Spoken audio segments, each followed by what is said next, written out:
భక్తి శ్రద్ధలతో నడివీధి గంగమ్మ అమ్మవారికి 108 బిందెలతో జలాభిషేకం. పొంగనూరు పట్టణంలోని ఎన్ఎస్పేట నడివీధి గంగమ్మ ఆలయంలో ఆషాఢమాస ప్రత్యేక పూజలు ఘనంగా జరిగాయి. ఉదయం నుంచే మహిళా భక్తులు పవిత్ర జలాలతో బిందెలను సిద్ధం చేసి ప్రత్యేక పూజలు నిర్వహించారు. అనంతరం భక్తులు అమ్మవారి నామస్మరణతో ఆలయానికి చేరుకొని 108 బిందెలతో జలాభిషేకం నిర్వహించారు. గ్రామానికి సకాలంలో వర్షాలు కురవాలని, ప్రజలందరూ సుఖశాంతులతో ఉండాలని అమ్మవారిని ప్రార్థించారు. ప్రతి ఏడాది ఆషాఢ మాసంలో ఈ సంప్రదాయాన్ని భక్తి శ్రద్ధలతో నిర్వహించడం ఆనవాయితీగా వస్తోందని స్థానికులు తెలిపారు. ఈ కార్యక్రమంలో పెద్ద సంఖ్యలో మహిళలు, భక్తులు పాల్గొని అమ్మవారి ఆశీస్సులు పొందారు.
యావన్ మంది హిందూ బంధువులకు ఆషాఢ మాసం సందర్భంగా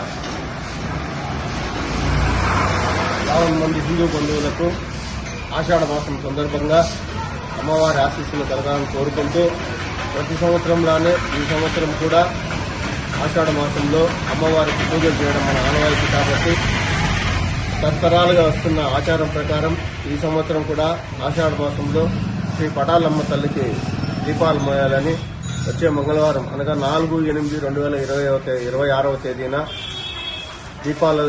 ధూపదీప దీపాలతో మరియు పిండి దీపాలతో ఊరేగింపుగా వెళ్లి అమ్మవారికి బలులు సమర్పించి పూజలు చేయడం మా ఆచారము. ఆ ఆచారం ప్రకారం ఈ సంవత్సరం కూడా వచ్చే మంగళవారం దీపాలు మోస్తాము.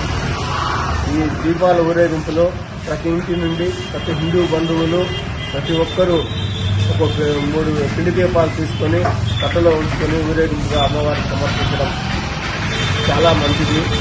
ఆ దీపాలు పిండి దీపాలు అమ్మవారికి కట్టడం వల్ల అమ్మవారి కృపా కటాక్షాలు మనపై ఉంటాయని మా పెద్దలు మాకు తెలియజేస్తున్నారు.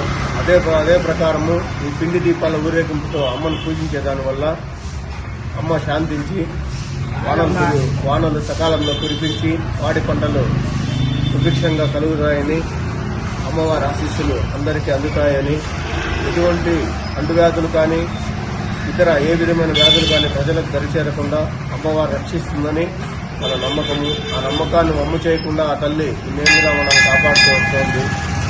కాబట్టి అదే ఆచారాన్ని కొనసాగిస్తూ ఈ సంవత్సరం కూడా వచ్చే మంగళవారం పిండి దీపాలతో మరియు పొట్టేళ్లు, వెలుపోతులతో ఊరేగింపుగా వెళ్ళి అమ్మవారిని పూజ చేస్తున్నాము.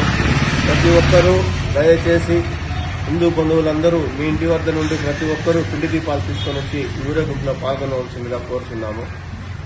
ఆ ఆచారంలో భాగంగానే ఈరోజు అమ్మవారికి 101 బిందెలతో నీళ్ళు అభిషేకం చేసినాము. వచ్చే శుక్రవారం కూడా మళ్ళీ 101 బిందెలతో అమ్మవారికి జలాభిషేకం చేస్తాము. ఆ తర్వాత వచ్చే మంగళవారము నడివీధి గంగమ్మకి మరియు చాముండేశ్వరమ్మ తల్లికి 108 బిందెలతో నీరు అభిషేకం చేసిన తర్వాత పంచామృతాల అభిషేకము మరియు అలంకరణ చేసి మధ్యాహ్నం 1 గంటకు నడివీధి గంగమ్మ గుడి వద్ద నుండి ఊరేగింపు బయలుదేరుతుంది. ప్రతి ఒక్కరూ దయచేసి అన్యదా భావించగా సిగ్గు అది ఇది పడకుండా నేరుగా ఈ పూజలో పాల్గొని చూడండి. అమ్మవారి కృపా కటాక్షాలు పొందండి. జై